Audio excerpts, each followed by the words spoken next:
Welcome back. Here we are again.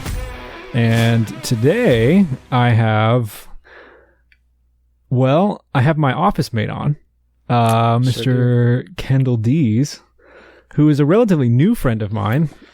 Most of the people I've had on up to this point I've known them for a long time. I met Kendall, a year ago? Yeah, I guess. Or a little more. I guess it was last fall. Wait, what? I mean, fall a year ago.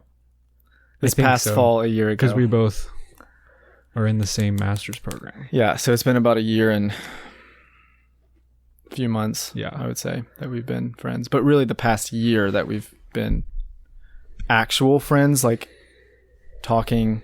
Well, do you remember? So let's see. All right, so let's give the listeners a little bit of background. So Kendall and I are in the same master's program at BJU. Correct. The Masters of Communication, which is a joy to be a part of. So we better bring our communication game. This is double MA student here. So, no, it's been great. But we were in the program together, and then we both started teaching. Which we'll talk about that more in a minute, but we both started teaching last semester, so it's confusing.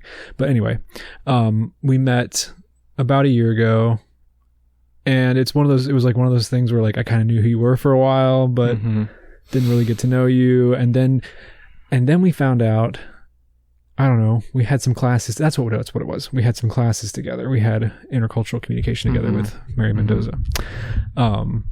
And I kind of was getting to know you in there. Sorry, my mic stand's being weird over here. But then you remember we like got a meal at one point, like in the DC. Do you remember that? I'm really struggling right in this moment to remember, because I feel like this past fall semester, the world happened twice. Like so much happened. Fall? Yeah, it's just so much happened. I'm actually very true. So you're saying I'm talking spring. I think I'm talking 24? last spring 24. We had we got together because I knew we were going to be working together. Like in February. I just wanted to get to know you. I don't remember exactly. Right. But that's when I found out that you knew my sister. Yes. Now I do remember this. And making that connection. Husband. Yep. So yeah, Kendall's one of those people that just kind of spawned out of the blue for me. Like that's true. But I was going to say you spawned, but actually I spawned. We both kind of spawned into each other's lives. Yeah. Like I flew into this MA program. I don't know if anyone could like skydive into an MA program. I think I did it. Yes, I mean, I know you kind of have a similar, I don't really know. I just kind of fell into it. Wasn't expecting this, but I kind of tripped into it. And yeah, you skydived. That's a great. Yeah. Because I made the decision based on looking at it on the website and then talking to Mary Mendoza for 20 minutes. And then I had signed up. So it works. Yeah. But there's a lot of stuff behind There is more to the story, but of course I did want to do schooling. Yeah. I just had no idea it'd be this program at that time at that university, at Bob Jones. Back at Bob Jones. No idea. Well, you got your undergrad at Bob Jones back. Correct. And you graduated December 2020. Okay. Right. Long time ago. Your undergrad was in biblical counseling, right? Okay. Yeah.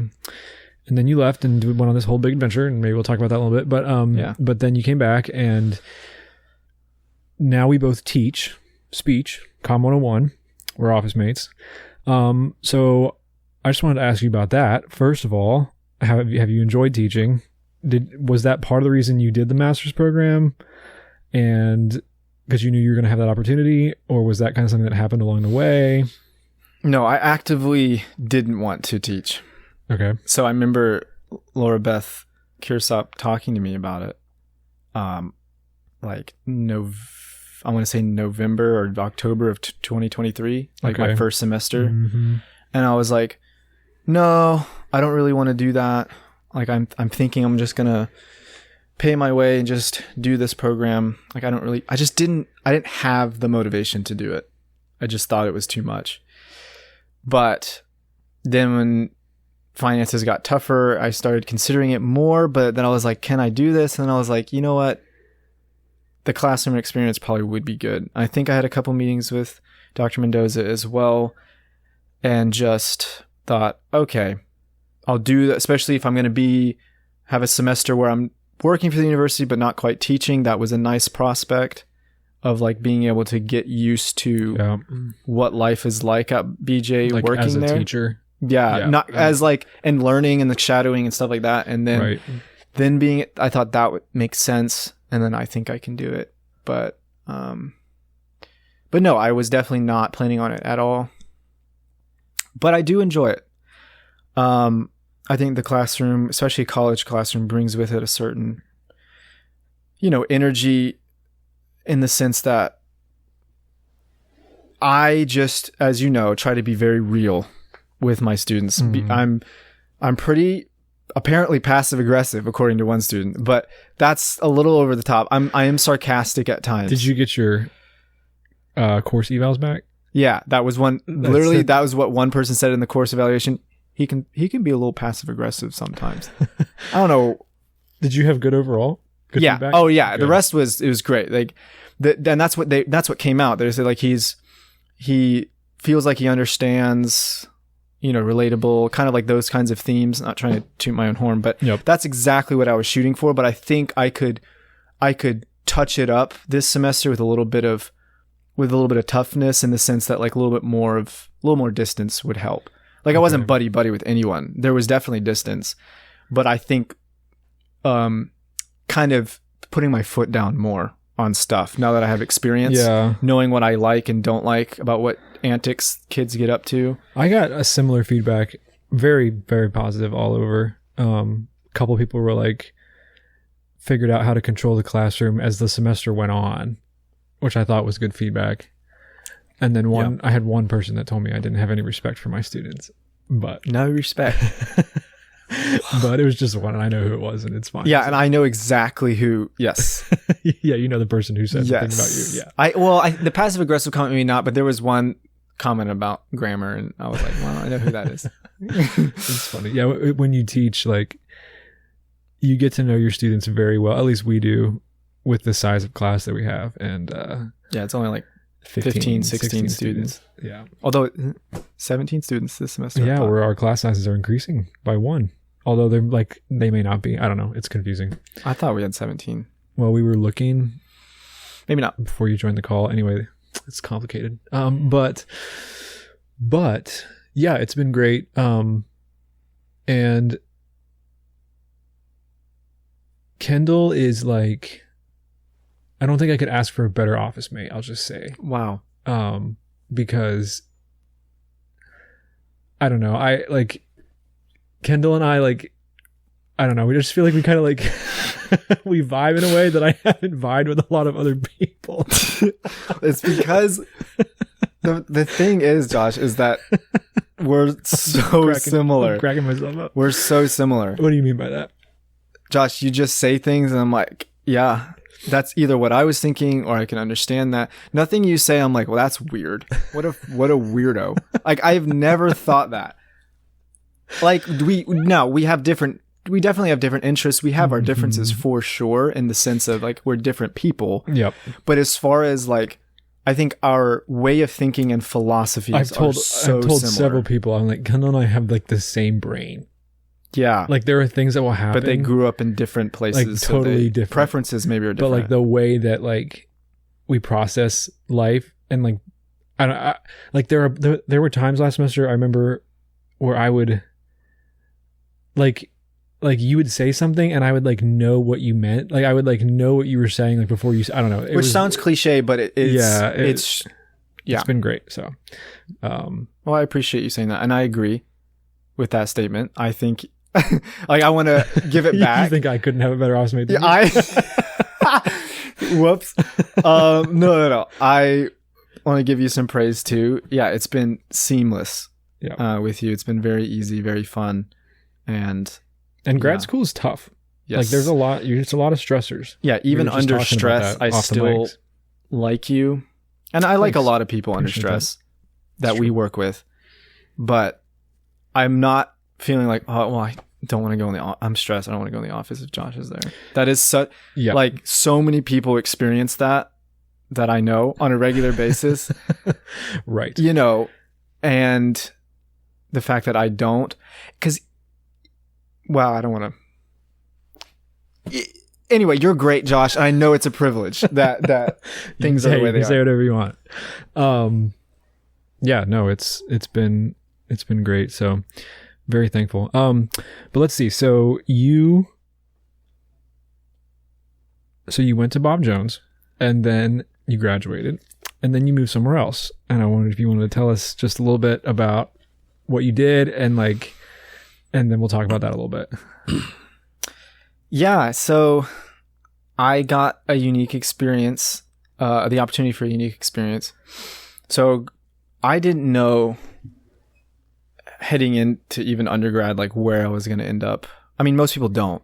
But if you're in accounting, you're probably going to be an accountant, right? Mm-hmm. But I was in biblical counseling, and I kind of knew my chances were slim out of college, like, being able to get a job as a biblical counselor. Like, even at that time, especially 2017 when I started, biblical counseling, like, being able to have a life, like, make decent money for yourself at that time was just unrealistic.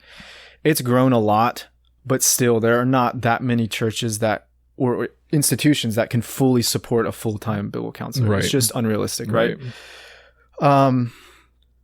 So I kind of knew that going into this, but I enjoyed what I learned there. And it's a very practical major. Anyone can take it and be like, yeah, I learned a ton of stuff practically from my life, ton of wisdom and just ways of thinking. So I didn't know, but I did have this pocket interest, and that was what my minor was, which was German. So German was my minor. It had followed me from high school as far as an interest. So you started, sorry to interrupt, but you started learning German in high school. Correct. I think I remember you talking about that. Yeah, I think it was 10th grade. That's when I started, because my siblings had taken the exact same German class, like with the same teacher. We all went to Bob Jones Academy. Okay. We all had the same teacher for German. So why on earth would I, being the youngest, go and take French? It didn't make sense on that note. And plus, my dad being able to speak German because of his mission work I didn't in know the that. 90s. Did you not know that? Mm-mm. Yeah.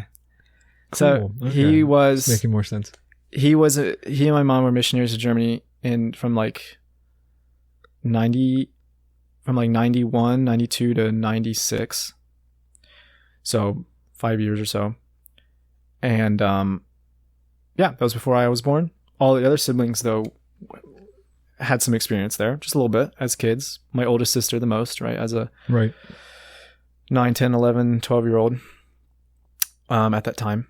So I was like, yeah, I'm going to take German. But it was kind of like a fulfillment. Like, I was just going to do it. I was like, yeah, this will be fun. But I had no idea that I was going to like it as much as I do. So yeah, I absolutely fell in love with it. And I don't know why. I don't know why. Josh. I know. Why? I don't know. Like, I know it sounds like I'm freaking out. Like, I'm just now realizing this, but I think it really needs to be said that it was obviously God just being like, you're going to take this class and you're going to like it, and you're going to fall in love with it, and I'm going to do something with it. And so I'm seeing that, like, time and time as I look back, that German has been the constant difference maker in my life. Anyway, so going into college, I knew I wanted to keep studying that. And so that's what, thankfully, the opportunity arose. Like, I think the semester before I even started a German, or actually the semester after I started, the German minor came into existence. It wasn't there before. So that was cool. So took all the classes, loved that. Got to go to, I forgot to mention, I did get to go to Germany when I was 16. In high school. Okay. That was really cool. So you visited. Okay. Yeah, we had German exchange students back in high school. Okay. I and another friend visited those same exchange students the following year, while still in high school. Crazy. I can't believe that happened. Being 16 and going there, it was crazy. Yeah, I bet. Being able to stay with those lovely people. Anyway, so yeah, German. Anyway, so graduating, having kind of these skills, like I like people and I have this language. That's great. Those are two great things. Ended up, just being able to have an opportunity to spend a significant amount of time in Germany. So about 5 months after graduation is when I moved to Germany. Yep. And big decision. No, we're going to try it. We're going to see what happens. Yep. And so I'm seeing that, because obviously I knew you had moved to Germany, but I'm seeing that like it was part of your life, the German language, German exchange students. I didn't know about that. And so like it was just kind of, it was like always a part of things for you, like kind of a big part of things for you, which is random with you being from Greenville. Yeah. No, what's also random is I didn't realize,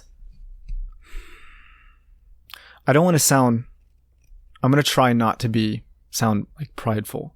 I want to make sure I give God the glory. And I've always tried to give him the glory for German because I knew how not me it was. Yeah. Like I didn't ask for it. Right. So, but what I mean to say is that I didn't realize that it was like a gift, like whatever, natural talent. And people talk about, is it all training? Is it natural talent? Does natural talent exist?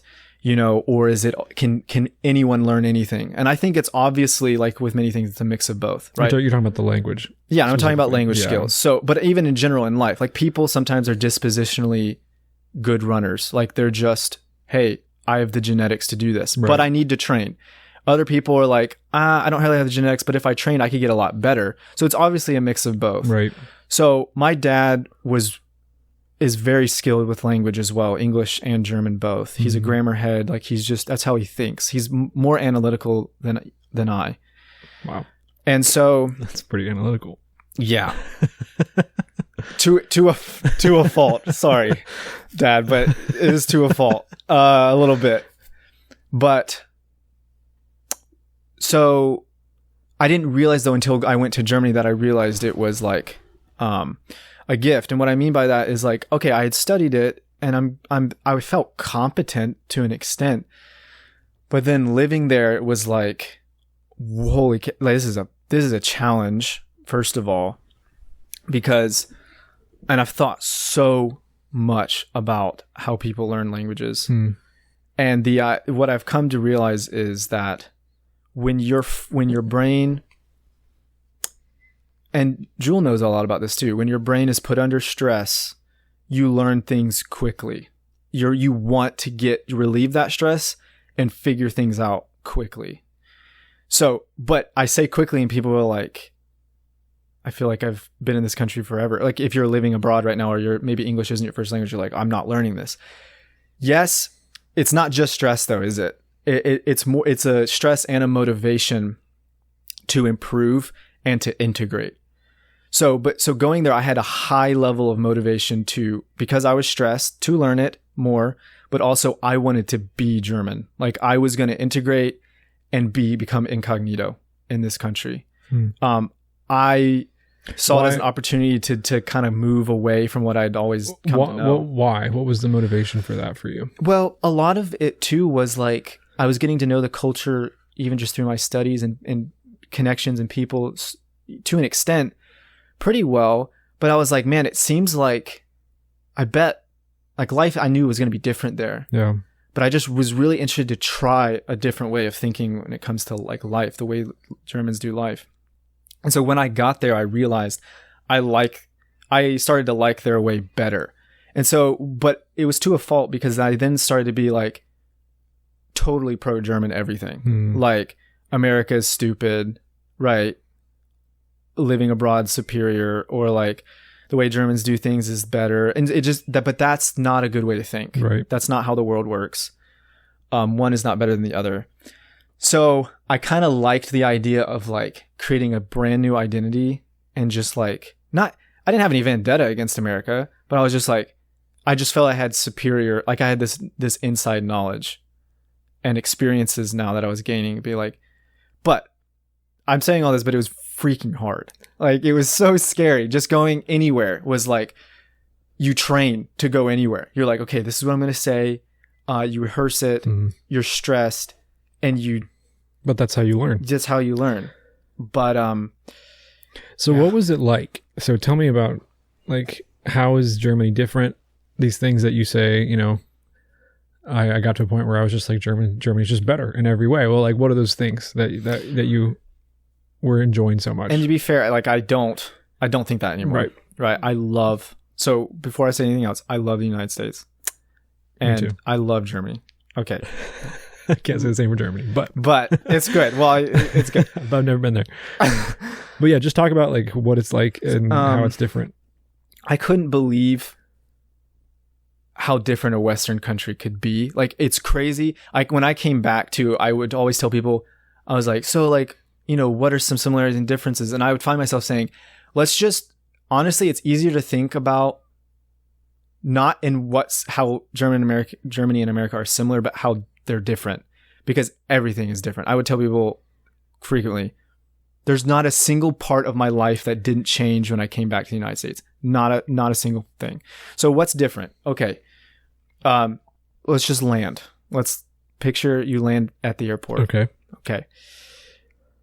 You're hit with your first difference. You get off the plane and you're walking through that little tube and you're in the airport now. And so you've got to go through security, right? You're now in the European Union, so you've got to go through security.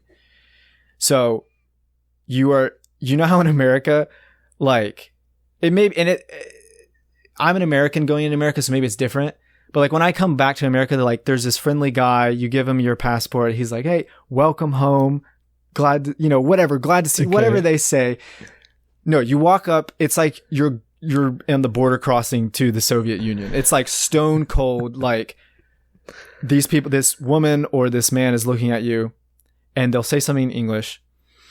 And this was my first pressure to want to speak German, was immediately at the border crossing. Okay. Because I was like, these guys are serious. Like it was a very different, like, okay. Cause they're like ordering people into lines or making sure like, hey, you EU citizens over here, everyone else over here, like, all this stuff. So you get up there and you put your passport and like, it's like the deadest. I'm holding up a passport. Like they're holding it in front of them. They're like looking at you several times. They like swipe it, do their thing, tap on a computer. They ask you about like what you're doing. And they're like, okay. There's no like, welcome like, to the European Union. Welcome to Germany. No warmth. Nothing. Yeah, it was the coldest. It was like, and I know that sounds silly, but it's like. And you were like, I love this. Well, that was like crazy. But like they're getting people through. They just didn't want to talk. And because I was thinking I was going to have a conversation. That's why I was like, I'm going to use German here. I'm going to have a conversation. I got you. Something. Or maybe I just want to like not impress, but like, hey, I'm not stupid. Like, sorry. Immediately I felt the pressure to not be an American. Because I knew like those eyes looking at me is like they're scrutinizing. Yeah, maybe. Yeah. So you walk through, that's your first little shock, is like, that was crazy. I feel like the police are scary. Police are very scary. American police are also very scary because they're on every street corner, on the highways, everywhere watching you. Correct. That's not how it feels. But in the airports, there's like security everywhere. Yeah. And they're like decked out. German police are very well equipped. And so are US police, but like they have a different presence to them.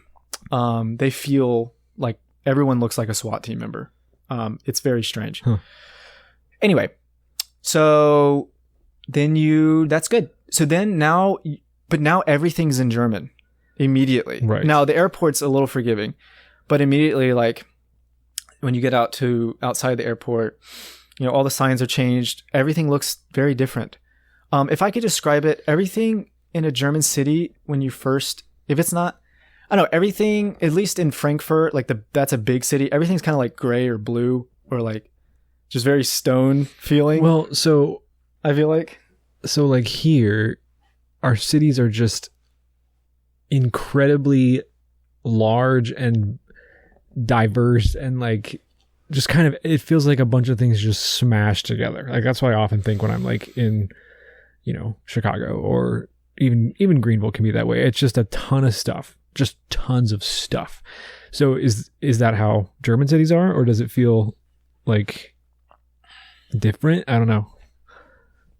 The airports are usually in big cities. So Frankfurt and Dusseldorf are the two cities I flew into, but I didn't spend much time in Frankfurt at all, and Dusseldorf neither.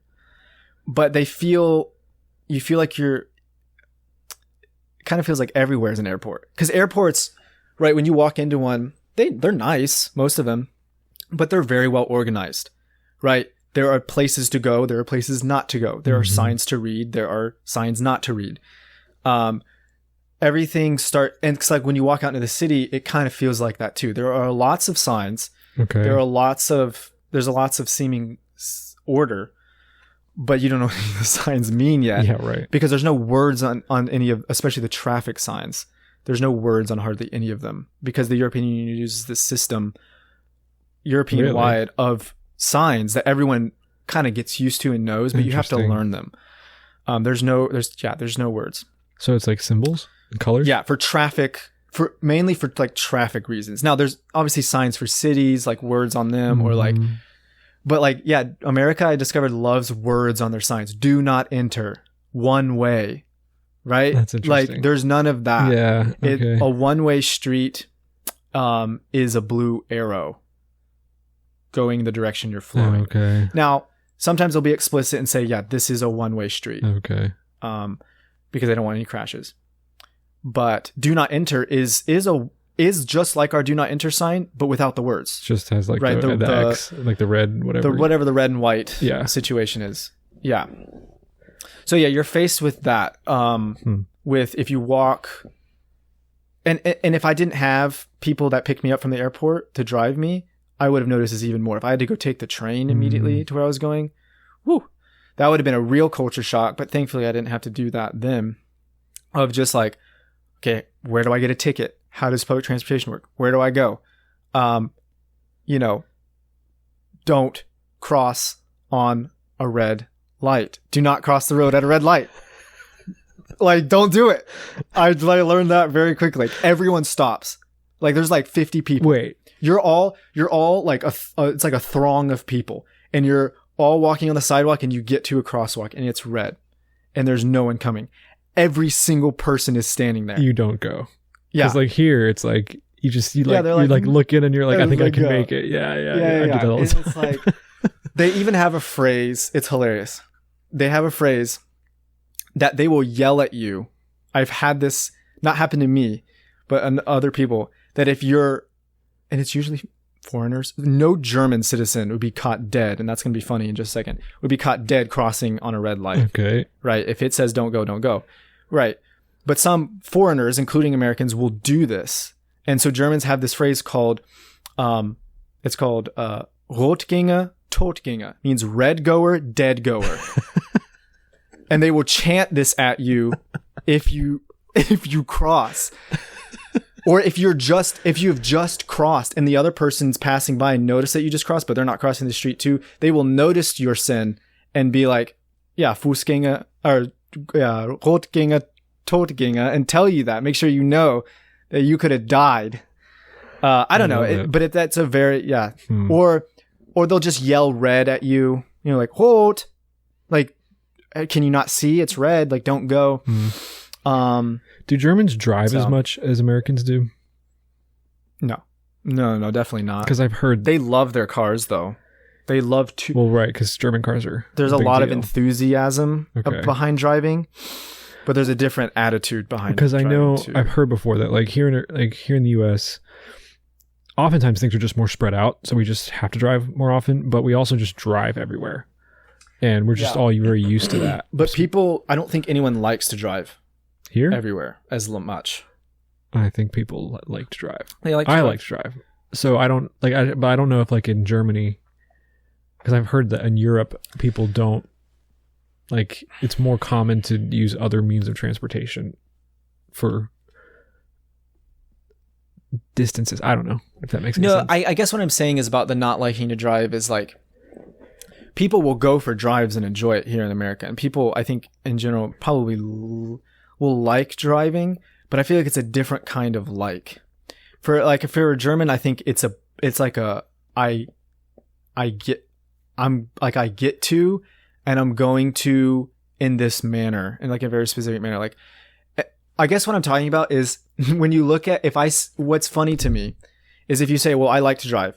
Well, okay. The thing is, what are you and I driving though, Josh, is the thing. Maybe we're fine with driving, but like our cars are not, they're not ultimate driving machines. No. Right. They're not engineering masterpieces. Well, I mean, Black Nelly is pretty good. And I'm in this, well, I'm just saying, like, I'm in this boat. I'm in this boat. Yes. But like for a German, like young people are not driving, they're not driving 20-year-old cars. It's just not happening. In Germany. Yeah. Like a young person is not driving hardly at all. Okay. First of all, because they're usually taking but when they do finally drive, they usually have enough money to buy a nice car. But then the issue is as well. So you said public transportation. So that's kind of what I'm asking. Is that more common there? Is public means of transportation more common? It's definitely okay. Yeah, it's definitely more common.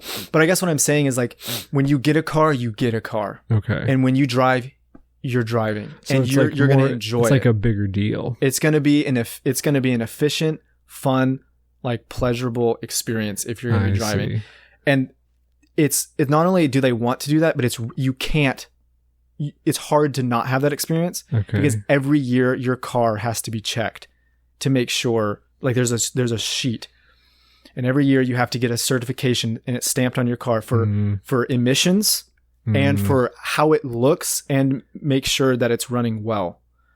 So so this is every year. So there is not a single car on that road that looks like a piece of garbage. You're not driving I'm going to call out my car, a 2012 Hyundai Sonata that has starting issues. 2005 Hyundai. Well, yeah. But I mean, my car has brake issues, starting up issues. So you couldn't drive that car in Germany? No, not a chance. That not is fascinating. A chance. No way. It wouldn't. And now there are some like uglier, like, there's poopier cars there. Like I'm sure like people are, but they're not. When I picture like driving in the US, I'm picturing F-150s, minivans, and just garbage car, like 1993 like cars. And it's just like, and then there's a car on the side of the road, and there's a bumper over there, and there's a mattress on the street. None of that. It's not happening because it's just so very regulated there. Right. And is that true of life in general more, just in a more broad sense, that things are more regulated, that there's more government involvement in just everyday aspects like that? Yeah, that was probably my other overall culture shock, was regulation. Okay. Tons of it. I think there is a phrase for that in German as well, but the bureaucratic nature of things is insane to a fault. Quite honestly, there are several things that could be better, more sped up better. But yeah, but it's regulation that I would say 85% of it works. So it serves a purpose. So like, car, it's super annoying. Got to get my car checked every year, every 2 years.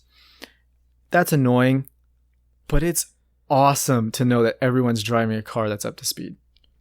That's a peace of mind thing. That's nice. Mm-hmm. It's awesome to know that there's not going to be debris on the Autobahn while you're flying down it at 100 miles per hour, because that's why it's so regulated. You literally cannot have a car on the side of the road, or people, whatever, debris, anything, because you're screwed if you touch a ladybug going, at those speeds.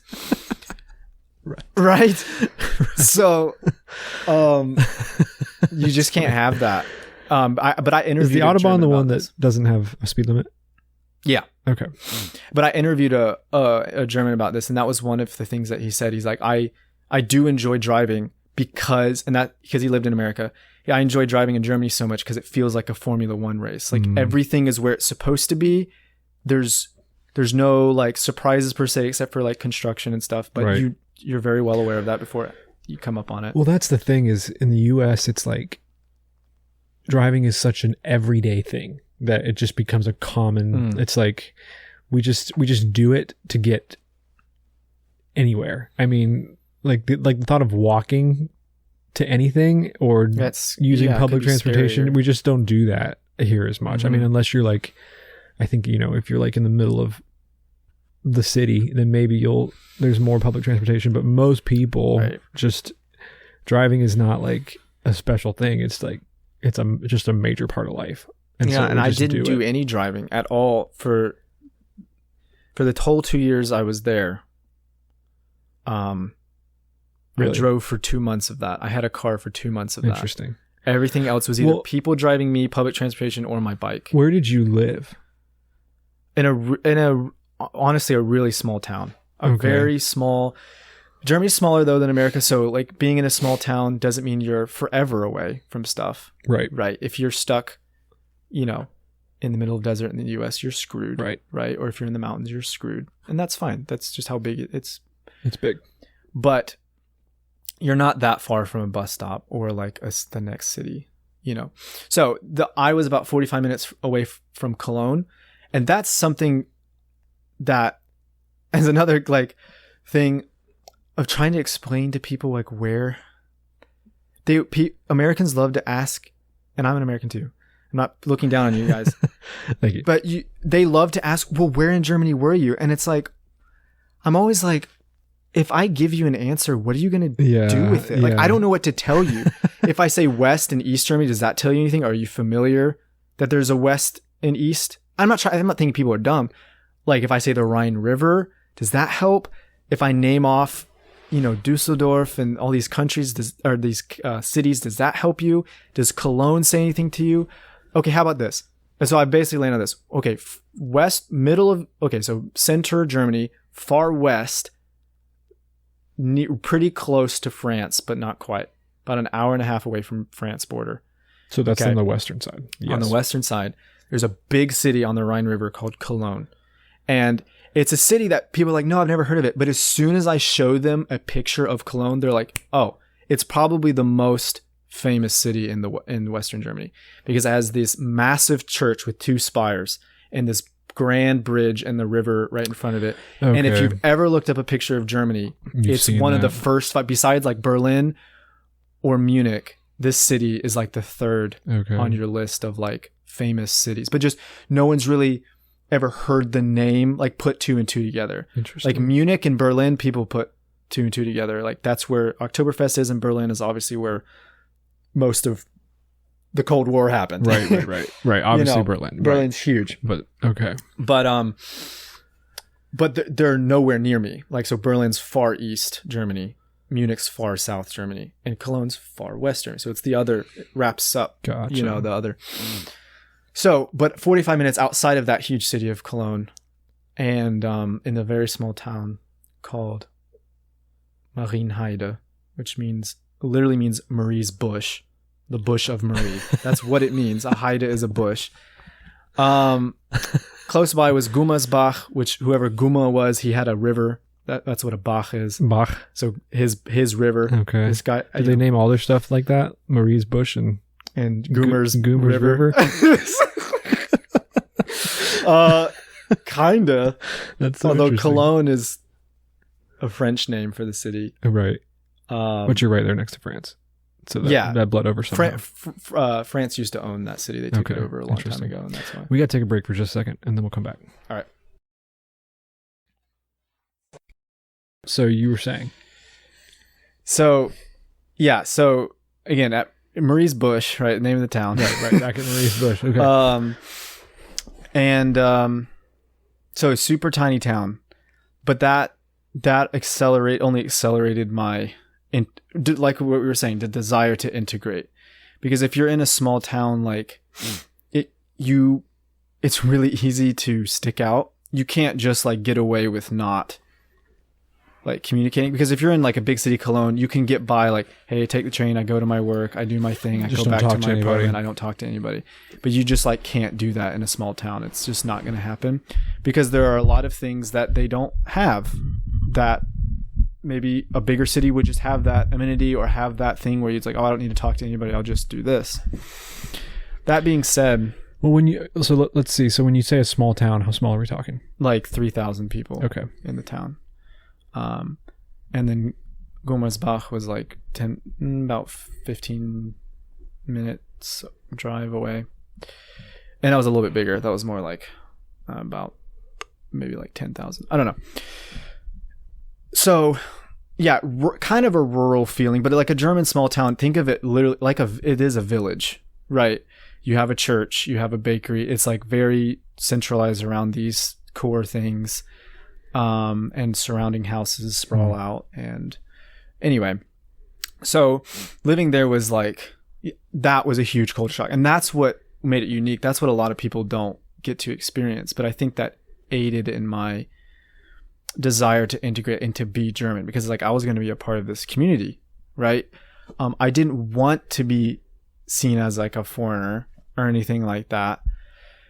So, but it just being, so I never met, my entire time there, I never met, like actually met, like I ran into Americans or overheard them in the cities and stuff, but I never once had any interactions with anyone that could speak English, you know, or anything that from my culture whatsoever. So that, again, another reason to be like, that's like, I don't need that, you know, I don't need my Americanness or whatever. Like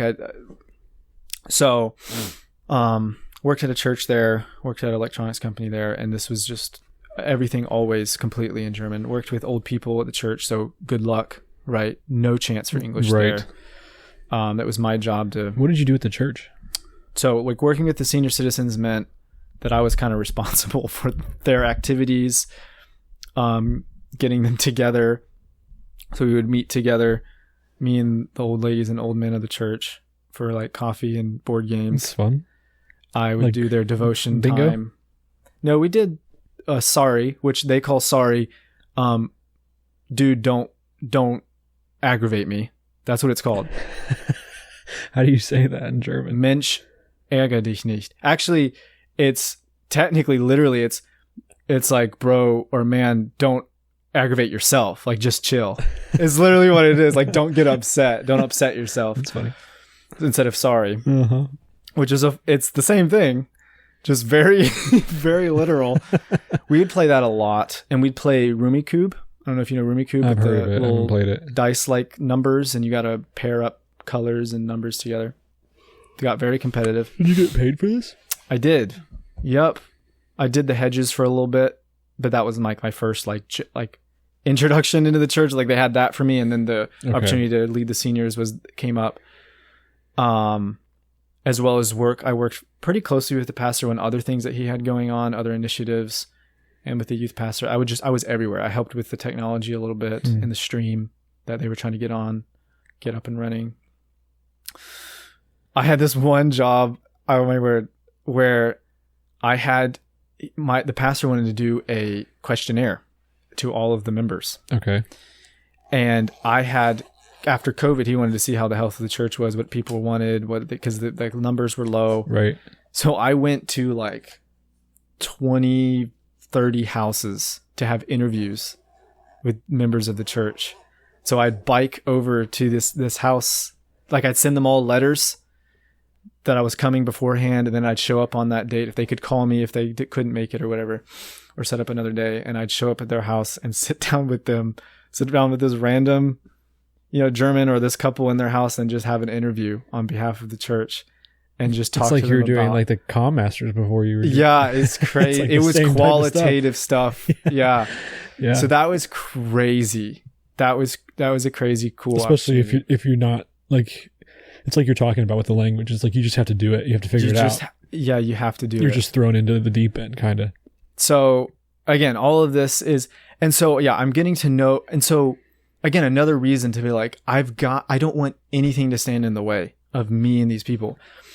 But then the American thing did come up, especially when I worked at the electronics company, and you're talking to people more and you're working with coworkers, you get to tell your story and stuff like that. It got to a point where it was about a year and a half in, people just, at the time I was like 22, right? And so it happened very often that people would discover, like, not really know where I was from, just not have any idea. kind of sense that I have maybe somewhat of an accent, or like there's things obviously I give myself away. But they'd be like, yeah, like several conversations where we'd get to talking. I'm like, where are you from? I'd say, I'm from the US. And immediately, like, Germans really do like the US. Like, everyone wants to go there. It's a fun place to them. It's like a thing they see in the movies. Mm-hmm. And they'd always ask me these crazy questions. Like, do they have mailboxes in front of their driveways? Or is there a big yellow bus that drives around? And you're like, yep. Does everyone have guns? So they don't have mailboxes? It's attached usually to their house. Okay. It's like an envelope box attached to their house. So the idea of it being at the end of just sticking out and on the street, like it's very obvious in America where the mailbox is. Anyway, with the little red flag, right? But because if you need to mail a letter, you have to put it in a post box or bring it to the post office. Gotcha. You can't put it in your own because it's attached to your house. But they'd ask me all these funny questions, and that was really fun. But they'd always come away with like, it was such a unique opportunity, especially for if talk about either like the gospel or like, I was always very intriguing because it's like, why is there a 22-year-old guy speaking basically fluent German from America at this in this tiny town that no one's heard of? Right. This is so strange. Yeah. Like, and so it was so fascinating conversation started. And like, I remember when I went to Carnival in Cologne, this big event that they have where people dress up. It's like their version of Halloween, but like off the wall, like crazy and fun and such a cool cultural thing. The conversation on the train with tipsy Germans, right? Coming back from this carnival, and they're like really tipsy, and you're sitting on the train and everyone's just talking. Everyone's super friendly. Like, Germans are the best kind of people to be like tipsy or drunk. Just hang out with. Yeah, they're very, and they're friendly normally, but they kind of turn into little like friendly Americans when they have had a little bit of alcohol. They get very jolly, and that's good. Yeah, because their culture drinks a lot of alcohol. So the net joy is going up. So that seriousness you were talking about, like with the normally they're not talking to you on the train. No way. Everybody's just. But during Carnival, all the reserved. rules are gone. And I remember this guy. You know, he's super tipsy. He hears me, like, I think speaking English or something. And he comes over.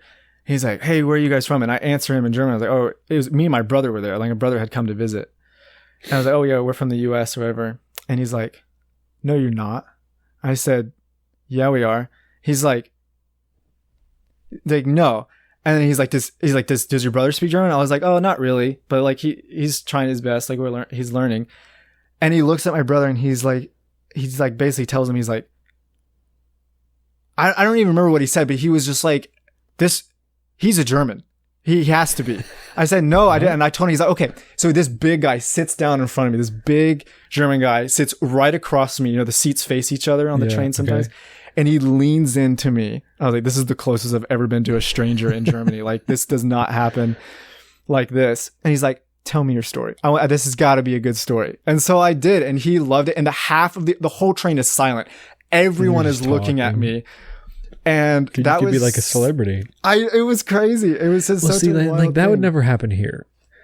You know, because I don't know if it's just America, but if there's somebody who's different, then we just are like it's not like a big phenomenon here with all. You were more used to that, I guess. I don't know. Yeah, we wouldn't be blown away by someone like a French guy speaking perfect English. Right. I don't think. Right. Maybe. We're more used. I don't know. We're just. Maybe we would a little bit. It'd be interesting. Yeah. I guess we have like exchange students like you talked about earlier. Yeah. And those are always, I remember growing up, we had some exchange students come through like our church, and they were definitely cultural phenomenons. It was a strange So if thing. they cool. came in and were like oddly, because I think it's the language thing. I think that because, and that's what I'm saying, like with the whole integration thing, like I didn't just speak German the way I thought it should. It was very much an imitation game. Like I would, just like I do the British accent sometime. Yeah. That the British accent obviously comes with a certain attitude. You know, I don't know British culture, but I know a little bit about it. Right. And it comes with a different kind of disposition, and you play into that. It's funny, and people are like, whoa, that's so good. That's what makes it good. It's not really what you say, but sometimes it's how you say it that convince people that those subtle things. So it's like, so I was huge. Like I would have so much Like I'd have all the verbal clutter and the idioms and colloquialisms just thrown in there and just do it in a way that people were just like, they couldn't ever put their finger on what it was though. They just said, oh, you're like, your German's good, but like, you sound like they would say like, I can tell a little bit of an accent, but it's just like, you sound like us. Like, why are you, it's almost like they didn't ever ask this question, but it's like, why are you acting like us? Huh. Like, why do I see an epitomized German in front of me when you're not a German? Well, how did they know you weren't? What was the main giveaway? It was usually just slight accent things, like certain words that were harder, or maybe because you kind of look like a German. Yeah, that was the other thing that was always confusing, because some people would be like, "Oh, you're from the Netherlands," because like your accent's good, but it's like I can detect something maybe that you're not from here, or they would never.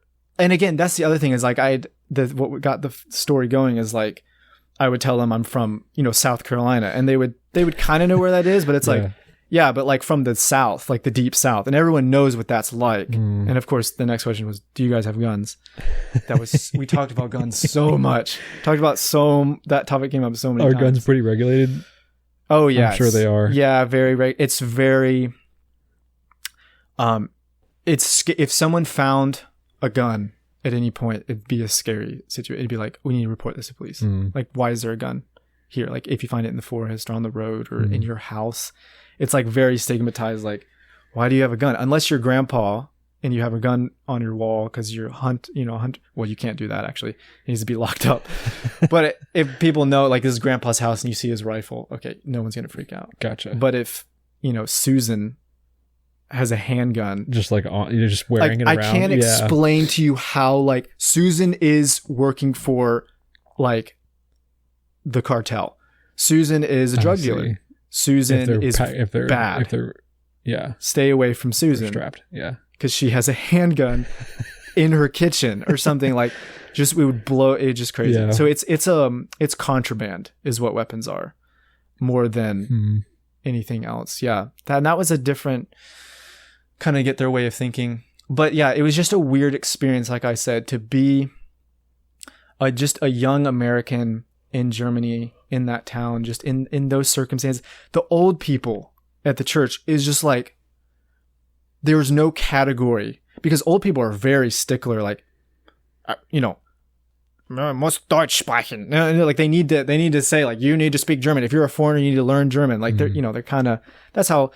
And rightly so, I get it, but like they're very particular. And so when I pull up, like speaking German, then a lot of like better than some of the teenagers or whatever, like in the town, like I don't present what they call Asi, this kind of like teenage rebellious, like I'm not a teenager, but I don't present this young, I don't care disposition. And so it's like when a young person shows up and like cares and is a foreigner and cares, it was just like, it was a very unique, like, I could do no wrong kind of thing. That's interesting. And it was just very, and so I was weirdly enough, even though you would have never on a resume, it would be like, yeah, let's pick the young American from fresh out of America to run our senior citizens. Right. It ended up being such a amazing job. And I still talk to one of the old ladies to this day. She checks up on me and she's like my other grandma. That's so cool. Crazy. Would you ever go back? Yes, I would love to go back. It definitely feels like, I know as soon as I would step in there, I'd feel like I'm back in my element again. Like no time has passed. But I would want to go back for vacation and sightseeing purposes more. Why do you think you acclimated so well? Because again, like we talked about earlier, you're from Greenville. You're from the South. That's where, it's not like you grew up there. It's God. It has to be a miracle, because I can't understand, like and that's where the natural thing comes in. It's like, well, how do you throw that javelin so far? How do you run? It's like, I don't know. You just like throw it, or you just like, I've been training. Obviously there's technique, but it's like at the end of the day, Tom Brady can just do what he can do because he just knows it. It's his element. And so at the end of the day, it just gets to the point where it's like, I don't know why I caught onto this cultural phenomenon. I don't know why I understand this. I don't know why I can integrate verbal clutter and just, I don't know, take in stuff. Like I don't understand any of that because it was a moment. It wasn't like I could do that when I got the first year was very frustrating. I feel like I couldn't speak at all. I was getting lost in conversations with people. I was not understanding social situations. Was scared to do anything, like calling the barber shop to get my haircut scheduled was always like an ordeal. But then after a year, after I had worked at the church and I was gonna start, that job was coming to the end. It was like something flipped. And I was like, oh my word, like I've been here now long enough where like all those boxes got checked. And what I realized what it was is like, I knew what to expect. That's the only thing that changed is like, I finally got used to what to expect. I didn't necessarily know the grammar any better. I didn't know, like maybe my vocab had expanded for sure, but like vocab expanding and grammar and then there's that. And then being able to string together a sentence that sounds like a native are two different, totally different things. Right. Knowing a playbook, knowing what plays to be played, knowing them perfectly and executing it perfectly to like what there's so many variables that come into play. And so it got to the point where it's like, really, I just got used to the context and I relaxed and my brain was like, I know what to do. And it's such a weird, and I'm sure people that have learned languages can attest to this, that it comes to a point where that if your desire is to integrate, then that will happen to you eventually, where it's just like, okay, I can't learn anything more per se about how my life is working. Like I get it now. I get and so the next 6 months felt like home. Like it felt like I belong here. I did not feel like a foreigner at all after that point.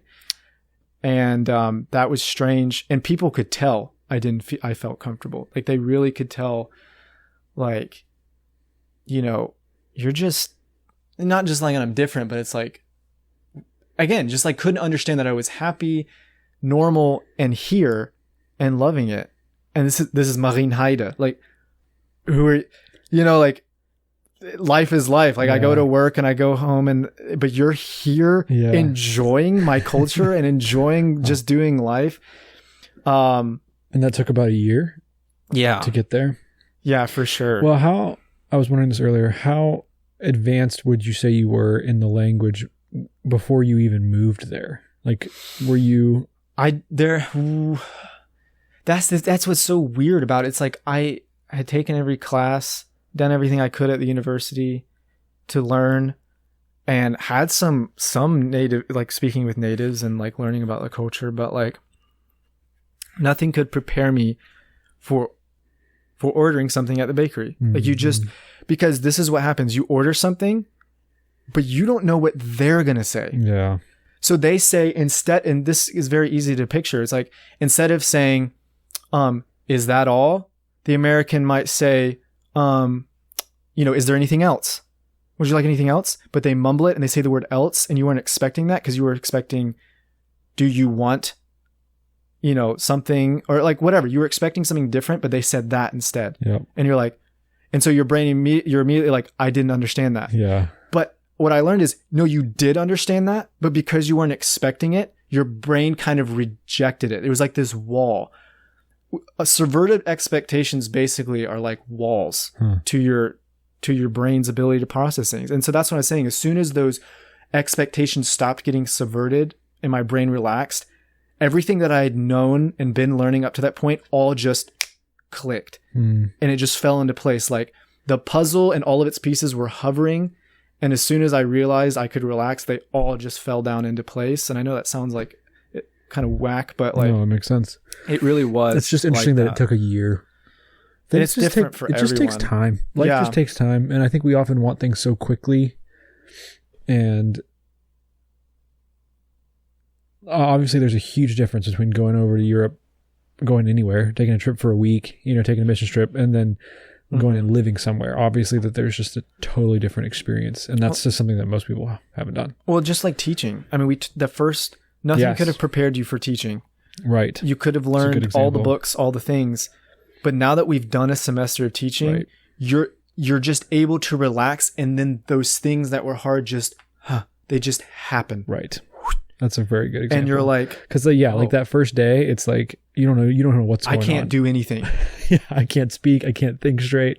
And by the end of the semester, it's like it feels like the most natural thing in the world. Yeah, and people ask you like, how did you Right. do that, or like, well, how are you so good at explaining things, or whatever, and it's like, just happens. I don't know, like You just do it. It's just repetition. Yeah. But I think it's just that. I think it's that confidence and that ability to be like, just to be relaxed. Because you're not worried about what's coming, and like that's kind of what we teach in speech. I remember talking about that some. That nervousness is like, I don't know what's going to happen. I can't do anything. I can't do anything because I can't stop thinking about everything that's going on. And you become a good speaker when you can just relax and you can stop worrying about that. Yeah. And you're just focused on the message that you want to say. It's true of podcasting. It's like what we were just talking about a minute ago. Yeah. In the break, it's like the more you can make it feel normal and you can relax, the better the product's going to be. To just intake stuff. Exactly. And surprises aren't that surprising. Right.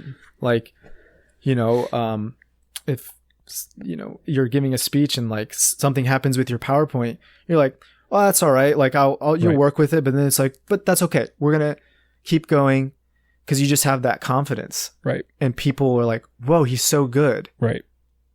But it's just an ability to just relax and just not freak out over. So I wonder if I could start over, if I could just go in with that mindset, how much quicker I could have accomplished what I did, just being able to, but you can't help. Do you think you could do that in another country?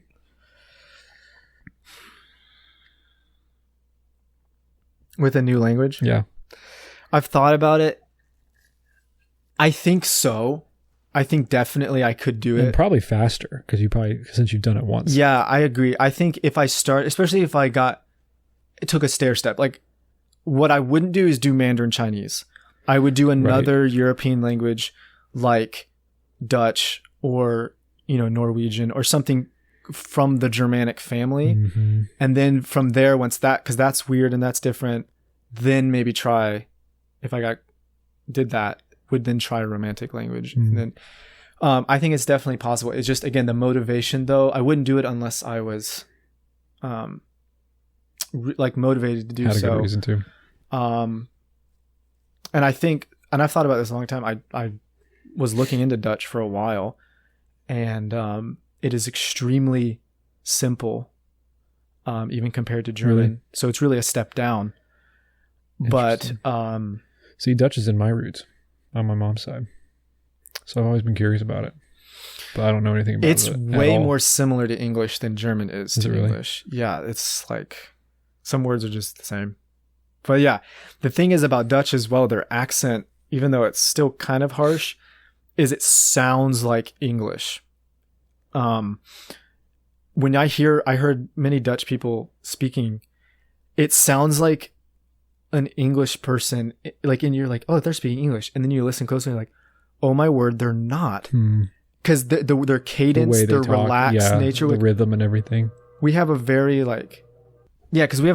Americans are very relaxed in how they speak, but it's still English is very Germanic still at its roots. Yep. We have romantic icing on our cake, but our cake is super Germanic. Yep. So if you've ever watched a video of like what English sounds like, it sounds like a weird, like medieval Germanic language. Mm-hmm. Like the ones where it's like what English sounds like to non-English speakers. Yeah. What we're talking about. Yeah. Those exact ones. And it's like, oh, he's like, so that's what Dutch basically is. It's just like, interesting. Germans call it drunk German because like the strict cadence and stark accent of German kind of falls away and is more relaxed, and it's more like it's more like that, but it still has a few harsh consonants and stuff. It's a really cool, wacky, funny language. I'll have to look it up. It's good. Yeah, my grandpa is, so the last name there's Aardsma, which is a very Dutch last name, and I don't know when they immigrated, but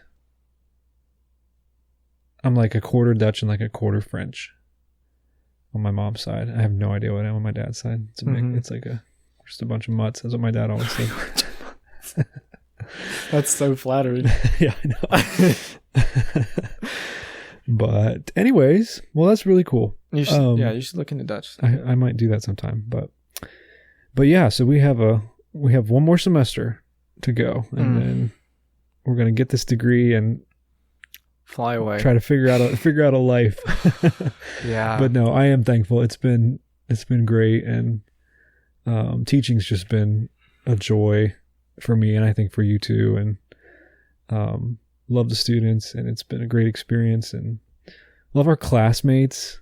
We have such a good crew. Mm-hmm. I want to get everybody on here. I'm trying to figure out. I think I can do like everyone at once. Well, I think I can do 4. Oh yeah. With this setup. Okay. So I might try to do like 4 at a time. That would be like, that'd be awesome. Oh, it'd be so much fun. Guys, stay tuned, because that's gonna be hype. It's gonna be a good time. It's gonna be a good funny. Time. Yeah. What's one thing that you're gonna do differently, like as far as your teaching is this semester? Like, what do you want to improve on? That's a good question. I want to. One thing to do differently. Well, it depends on the class.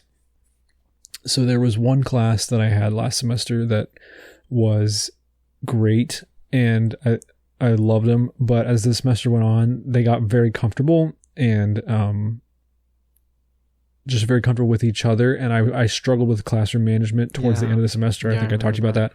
So I'm going to try to not let that happen and not let class time get away from me. And then in other classes, like I think you always want to try to increase engagement. Like I remember in my 8 o'clock last semester, there were just days when it was just hard, and it was because it was at 8 o'clock in the morning and it was a long semester, and I don't really know what you can do. I don't know if there's a lot you can do, but I want to work on that and just see. I want to make sure that I help my students build relationships with each other, because that's something I learned last semester, is that if they have good relationships with each other, you're going to have a good class.